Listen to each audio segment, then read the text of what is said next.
Hi students, I'm making this video today to tell you the story of my nephew Adam.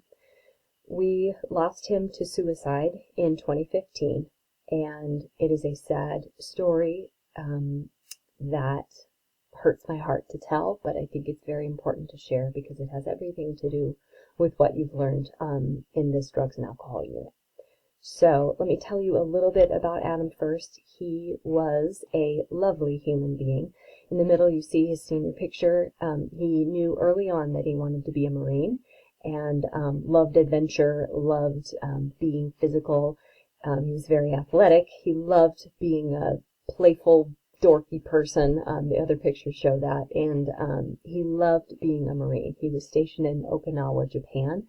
And the picture on the right shows some kind of remote control thing that he thought was just awesome. And he sent that picture to his mom and dad around Christmas that year and said that's what he wanted for Christmas. Adam was a kid from an early age. It was clear he made decisions without thinking through them. Frontal lobe still developing. That was also clear when he died at age 20.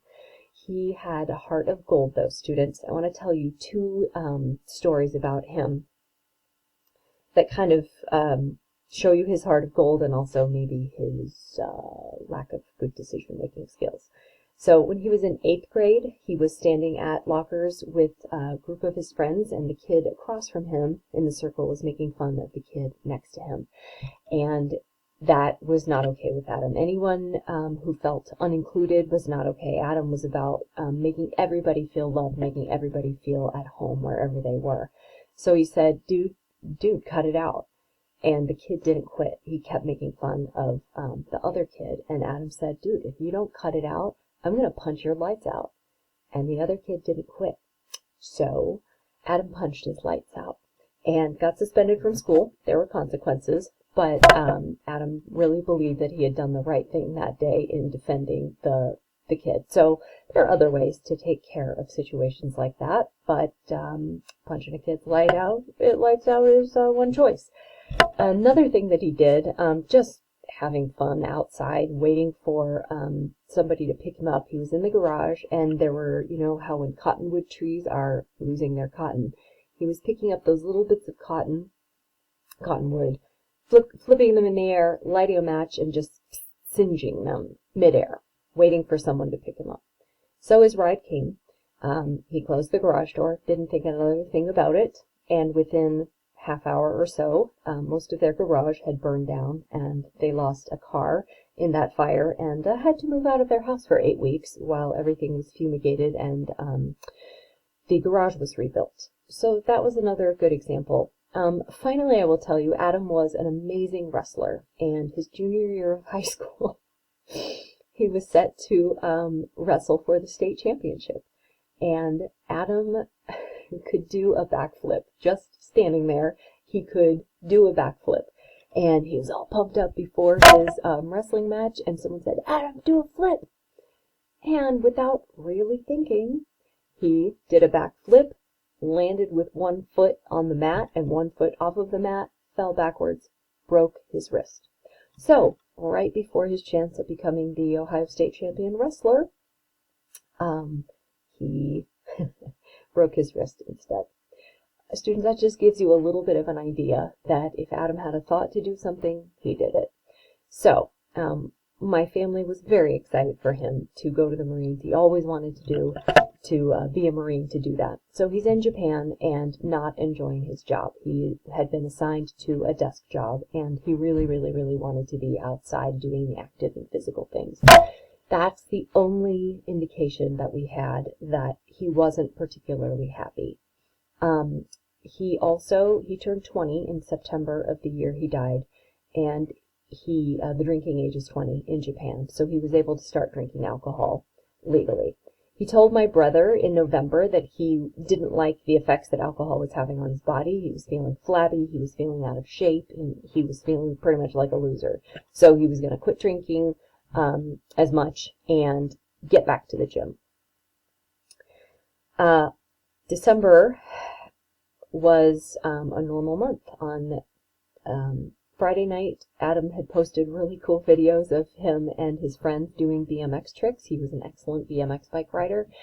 Saturday was a normal day. He had just been promoted, first in his battalion to be promoted, and he had the perk of having a private room with that promotion.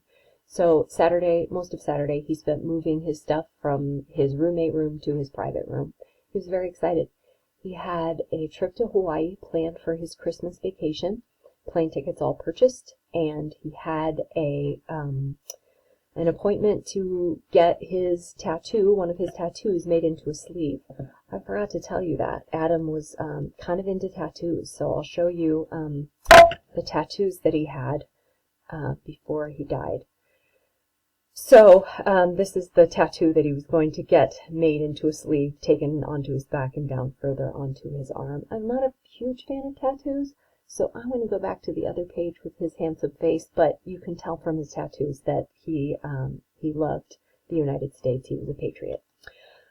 Okay, so the morning of December 13th, Sunday morning, December 13th, Adam had breakfast as usual with his buddies, went back to his new room, and about an hour and a half later, a buddy came and knocked on the door to bring him something he had left in his old room, and found him. And he was not completely dead, mostly dead. He still had a heartbeat, and so the kid, of course, called 911 or whatever they call, and they worked on his body for about 6 hours, trying to bring him back to life, but at about 3:30 in the afternoon pronounced him dead by suicide. It was completely investigated, and we ended up having his funeral on December 28th, which was the day that he was supposed to have that tattoo done.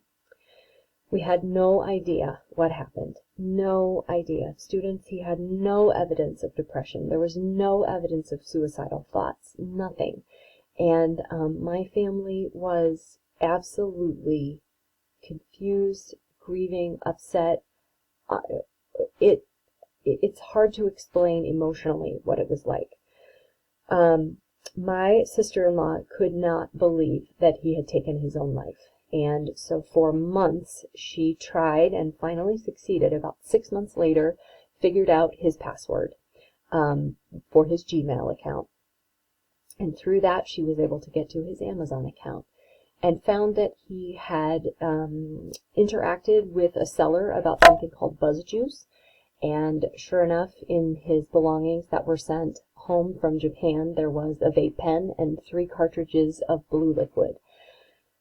So I had never heard of Buzz Juice before, and it turns out it's a form of synthetic, that is man-made, marijuana. So synthetic cannabinoids is what the drug is called.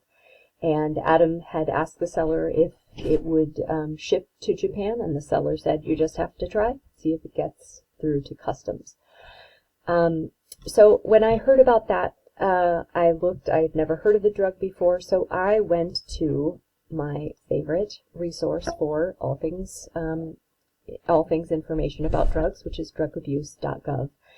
And reading about synthetic cannabinoids, they're similar in effects to those produced by marijuana: elevated mood, relaxation, altered perception, symptoms of psychosis. We think that Adam may have been experimenting because he was so bored at his job.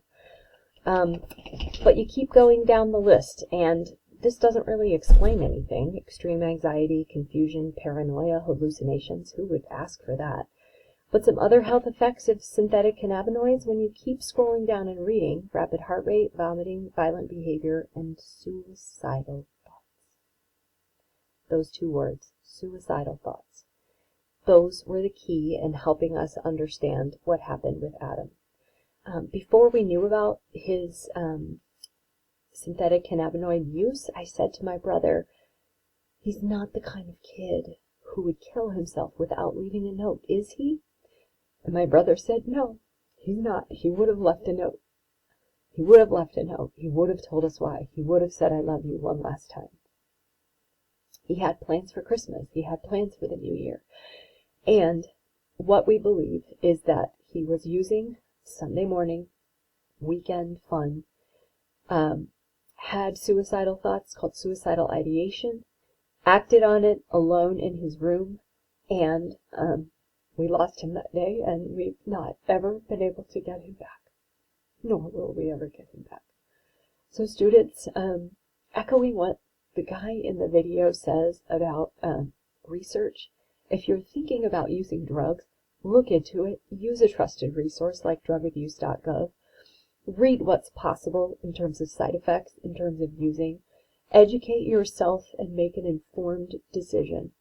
And if somebody offers you something and you don't know what it is, not today, maybe tomorrow, don't mess around with your body, don't mess around with your brain, because you may not get a second chance. Make good choices, students.